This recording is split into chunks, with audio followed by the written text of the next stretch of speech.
In the previous two tutorials, we discussed how to create a Google form, how to create the 7 different types of questions on a Google form, how to pick a theme, and also how to go over some of the other basic options, such as deciding who can respond and other options. Now we're going to go over responses and sharing with students. So first of all, in order to share this with students, you have to press the send button. When you press the send button, it gives you some more options. It asks you who can respond, either anyone, or you can have the kids you can have people required to log into their Google Apps domain. If that's the case, you can limit students to only 1 response per student, and you can automatically collect their username. Here's the important part. How are you sharing it? You have 3 choices, 1, 2, 3. You can email students directly. Type all their email addresses in here.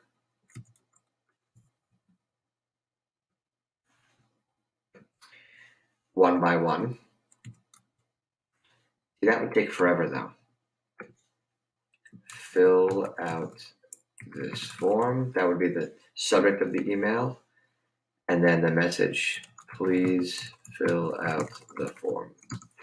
Okay, but that's not what you're going to do. That's if you're emailing it to a group of friends. But for the purposes of having school, for using it in school, this is the way to go. Get a link to the form. You get this link.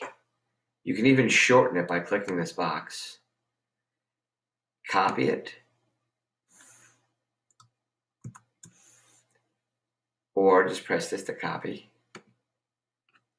And then go ahead and paste it anywhere you want.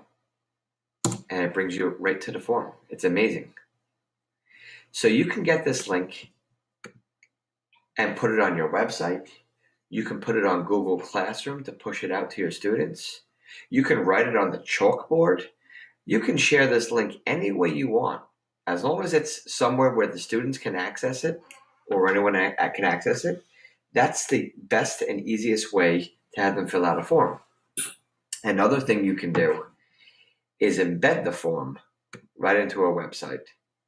Now, this is the HTML code that you're going to use to embed a form into a regular website. However, if you're using Google Sites, and we're going to go over this when I do a Google Sites lesson, you don't even need the embed code. On Google Sites, there's an option where you can insert Google Drive documents, and you can insert the Google Drive document right onto the website, like I did here, and here's the form. So again, 3 ways to share the forms. Email it, get a shareable link, copy it, and paste it onto a website or onto Google Classroom or onto a Google Doc, or embed it onto a website, either by using the HTML code, where you can change the height and width, or if it's a Google site, you don't even need to do that. You can just insert it right from the editing menu. Insert, Drive, Form, and all of your forms will come right up. It really is pretty amazing. So those are the ways you can share this form with students. You can also share it directly on Google+, Facebook, and Twitter. Now, when students are done taking the form and they press submit, you're going to look at responses. The first thing you can do is you can stop accepting responses by clicking that, or accept them. Now, it automatically shows you a summary of responses. That's what this page is. This page is a summary of responses. It's very, very cool for feedback. It gives you a nice bar graph or pie graph for each question. What is your favorite food? 50% of the students said ice cream, 50% said steak, no one said other, and no one said lasagna. It gives you all the responses with no names attached, mind you, for the paragraph questions, the text questions, a bar graph for this was the check boxes. This was a multiple choice. And these were the grid questions.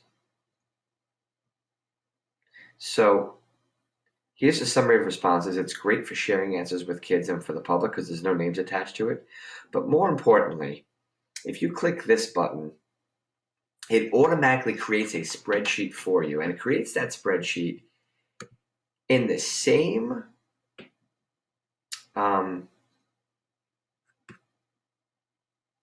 part of your Google Drive that the form was created. So I'm going to go ahead and press this button right here, create spreadsheet. Select a response destination. It's going to create a new spreadsheet. The title of the spreadsheet is going to say sample form and responses. Or you can make it go to an existing spreadsheet that already was created. I'm going to press cancel because I want to show you if you press this button right here, it's going to show you, and then you click select response destination, the same window appears. So we're going to create a new spreadsheet.